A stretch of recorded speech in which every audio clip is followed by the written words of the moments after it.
Je, unahitaji taarifa kamili na uchambuzi wa ndani zaidi? Jiunge sasa katika grupu letu la WhatsApp kwa malipo nafuu kabisa. Utapata uchambuzi wa kila siku, mchana na jioni, update za dunia kwa haraka zaidi, fursa ya kumuuliza maswali Rahby papo hapo na kupata majibu ya haraka zaidi kutoka kwake. Usikose nafasi hii adhimu. Jiunge sasa na uwe mbele ya taarifa kuliko wengine. Tupigie kwa simu namba 0654467177 au tuandikie ujumbe ni unge na Rahby. Tutakuunga moja kwa moja.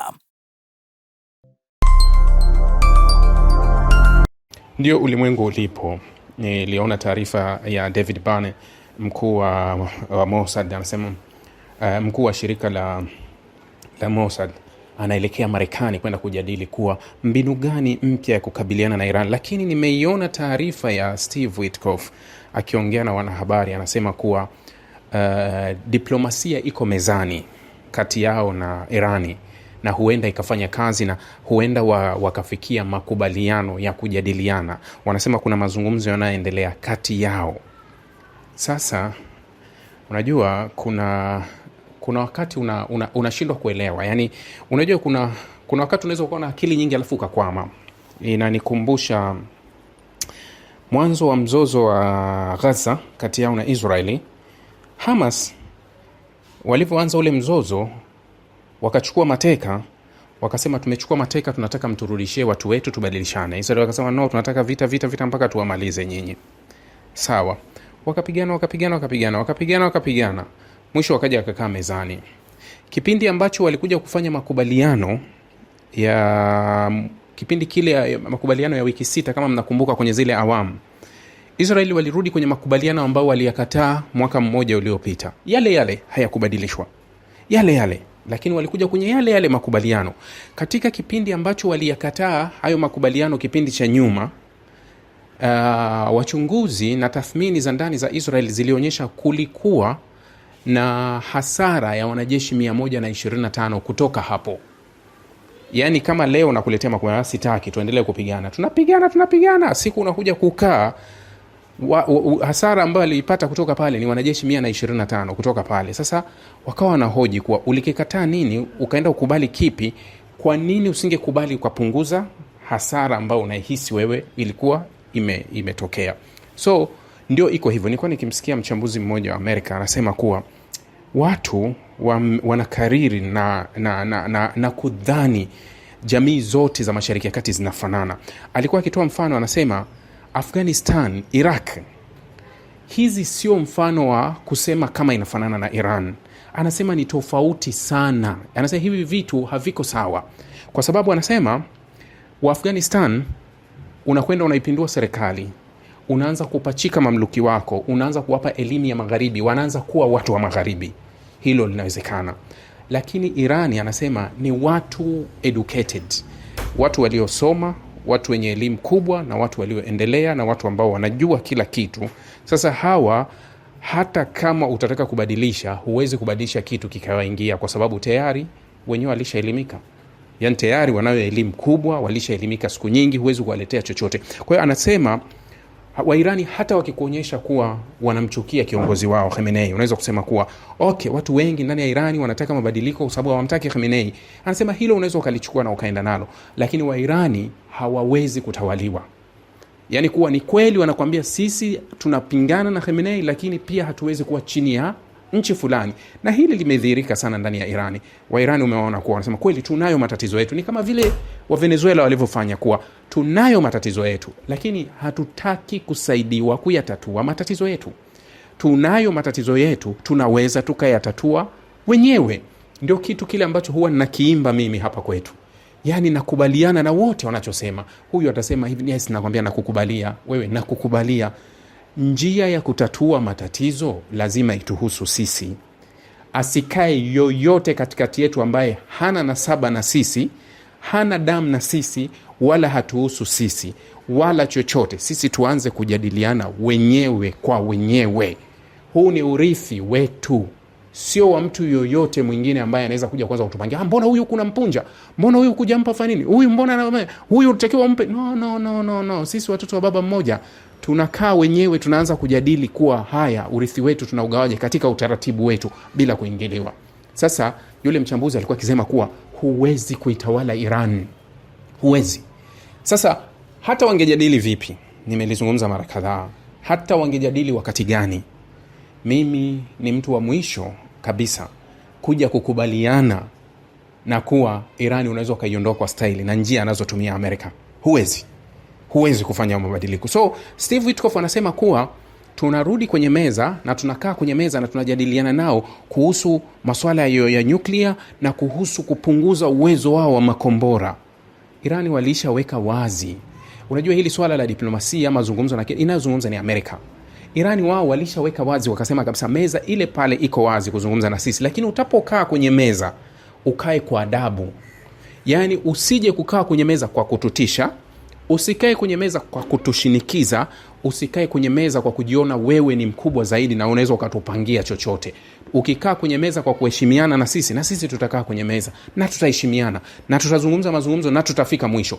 Lakini ukikaa wewe ndio unajifanya kuwa wewe mwamba, unataka kila kitu sisi tufuate kile unachokitaka, sisi hatuwezi kukaa. Wala hatuwezi kuzungumza na wewe, wala hatuwezi kufikia makubaliano. Mara zote wamesema hivyo. Mara zote wanakuambia hatujawahi kutoka kwenye meza ya mazungumzo.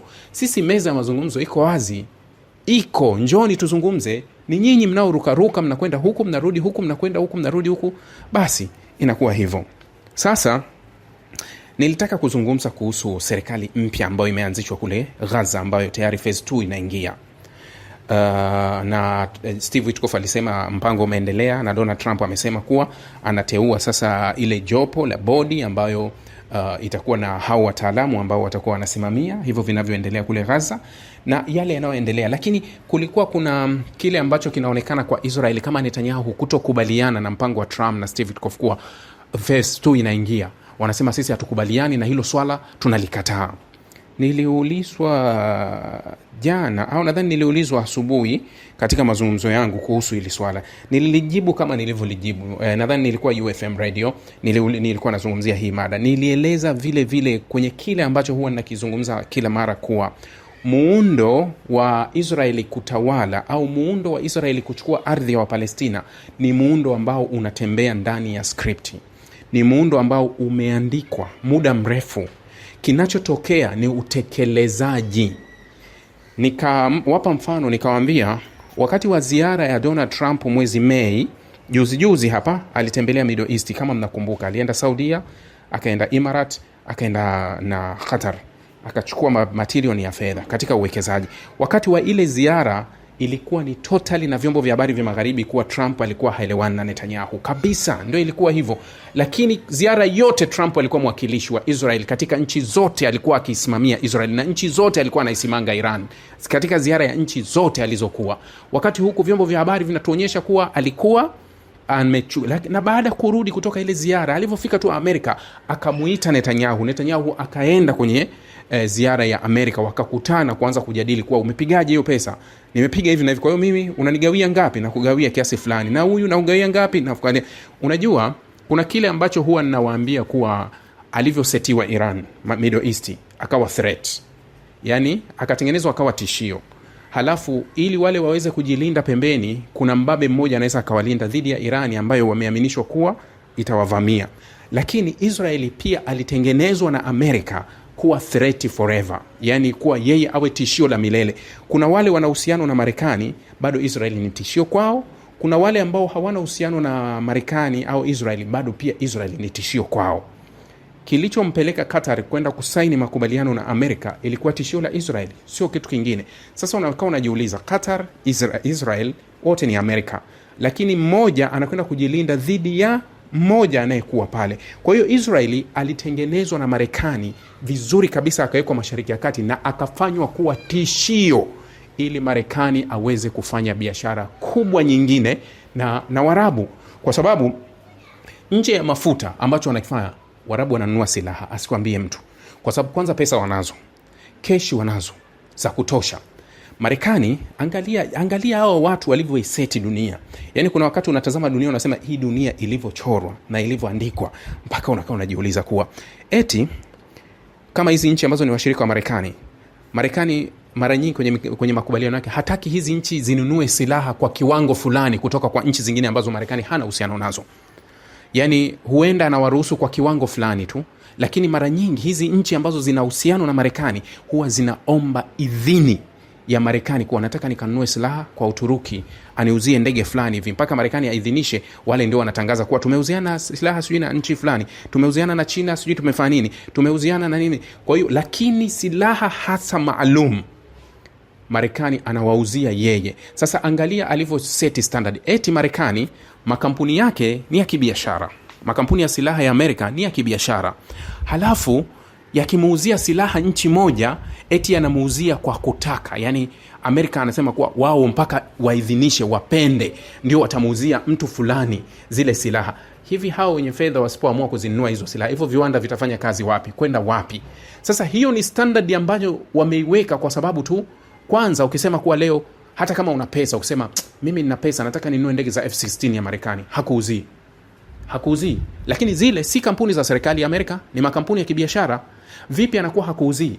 Anakuseti kwenye standard, yani kuwa hata wakija kuruhusu kuwa tutakuja kukuuzia, watakuuzia kwa bei ya kukupiga katika kitu ambacho hata uwezo wake wa kazi haufiki hicho kiwango. Mfano nitawaambia makubaliano ya Abraham Accord ya mwaka 2020 kati ya UAE, Amerika na Israeli yaliipa ofa UAE kuwa watauziwa ndege za F-22 na kumbuka, halafu walingeuziwa na baadhi ya silaha, lakini wangeuziwa na drone za Amerika zile MQ-9 Reaper, mnazikumbuka.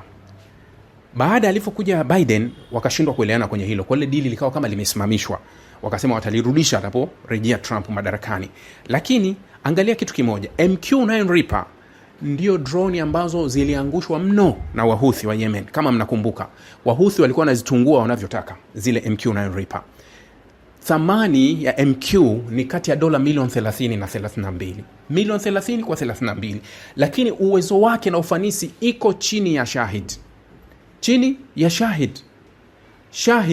119 au Shahid 120 ya Irani, uwezo wake ni mkubwa kijasusi kwa kila kitu, chini ya MQ-9 Reaper. Sasa umeona standard aliyowasetia, mpaka Trump anawaambia wahandisi wa Marekani, hivi hamuwezi kutengeneza droni au silaha kwa uwezo wa Irani kwa gharama ndogo? Kwa nini Irani anaweza kutengeneza tena kwa gharama ndogo na silaha zake zina ufanisi wa hali ya juu? Kwa sababu leo hii ulimwengu hakuna droni zinasifika kwa kufanya vizuri. Droni za Iran, droni za Uturuki Bayraktar, hizo ndio droni ambazo zinaofanya vizuri kweli.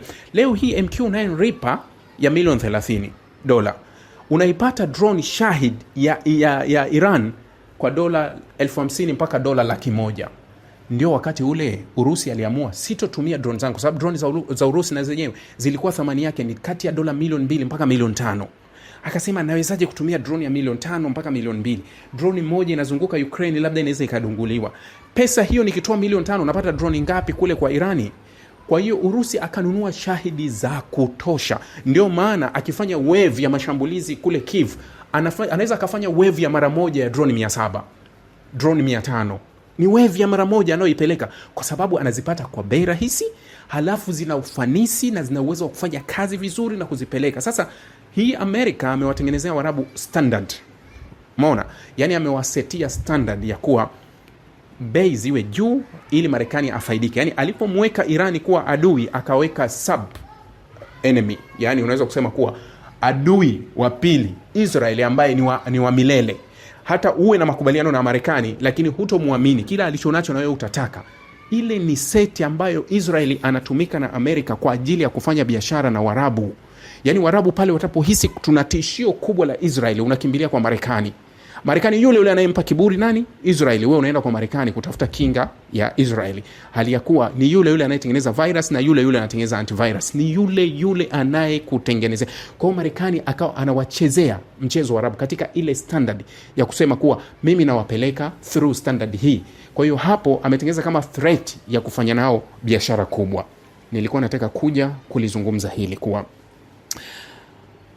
kuna lile ambalo niliwaambia wiki jana kuhusu UAE kufukuzwa Somalia na mamlaka ya Somalia. Halafu nikawaambia kabisa, kama mnakumbuka, kuwa huu ni ugomvi wa watoto wa baba mmoja wanaocheza nje ya uwanja.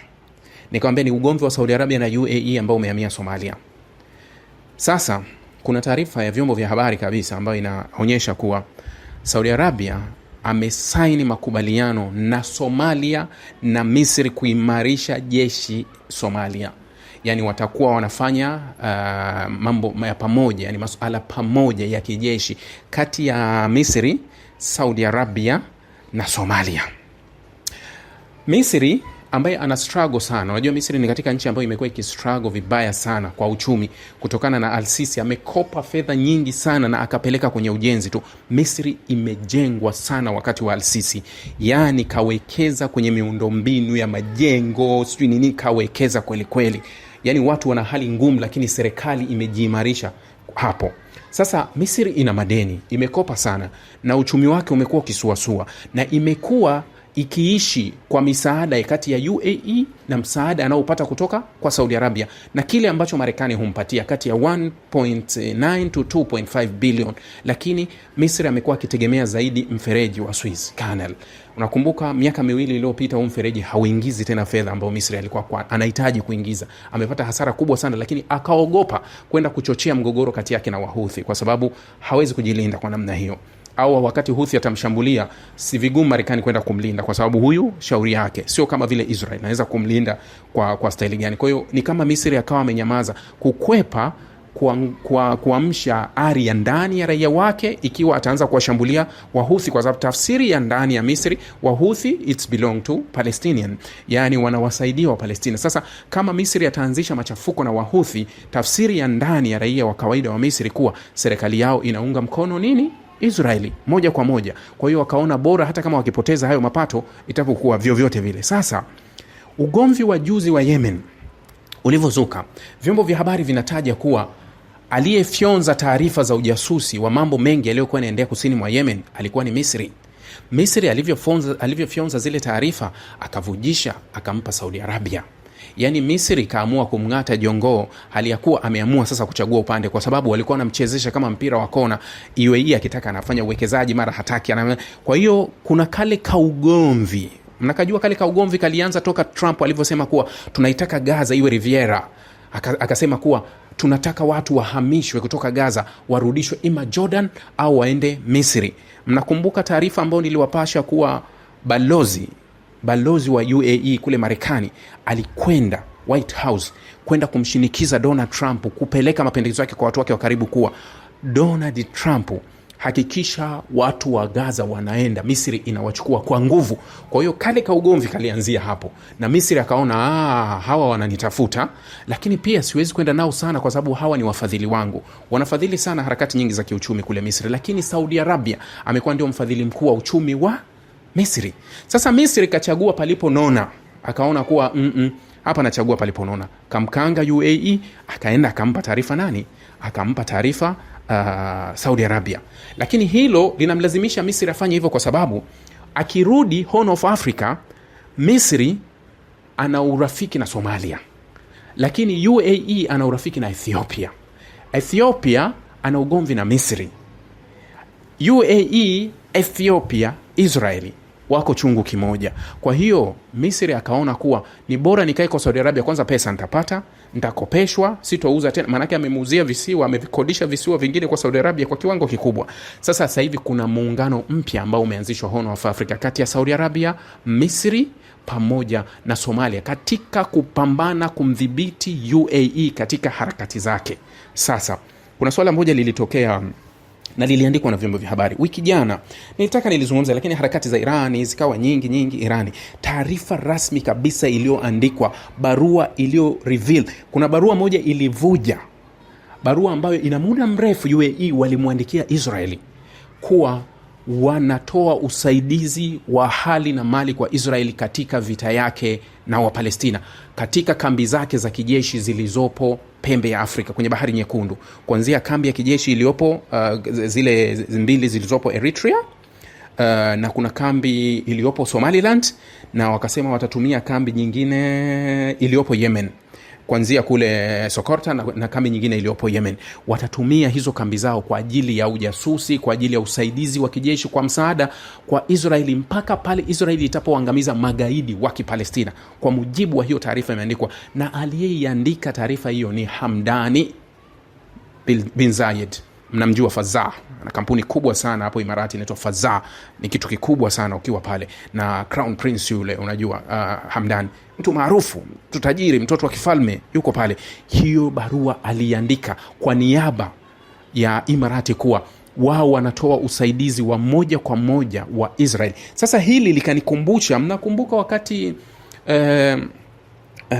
ule, kama matukio mawili matatu, wakati ule wa mzozo kabisa umekolea wa Israeli na Hamas, mnakumbuka kuna chombo cha habari cha Imarati, nadhani walikuwa Al-Arabia au Al-Arabi, sababu Al-Arabia Saudia, lakini kuna chombo kimoja cha Imarati kilikuwa kikifanya kazi ndani ya Gaza. Kuna wakati walishambuliwa na Hamas, wakaambiwa kuwa hawa ni majasusi ambao wanatumika na UAE kutoa taarifa walipo Hamas, wakakifukuza kile chombo. Kama nadhani mnakumbuka hiyo taarifa, niliwahi kuwapasha.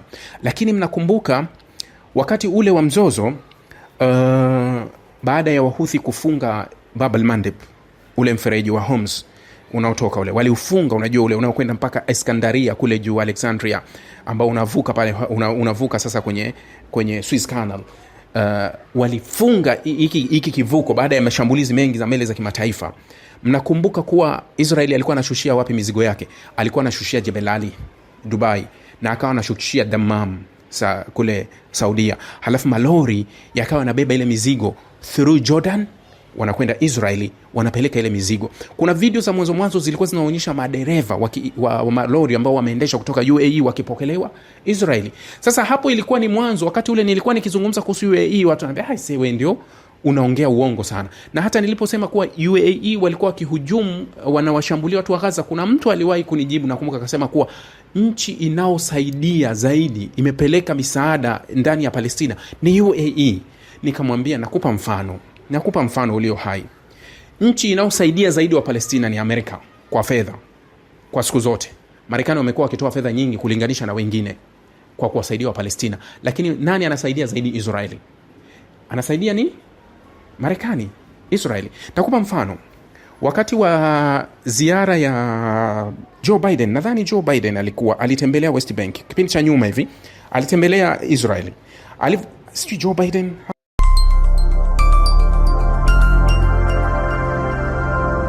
Rahby Digital, haki na ukweli.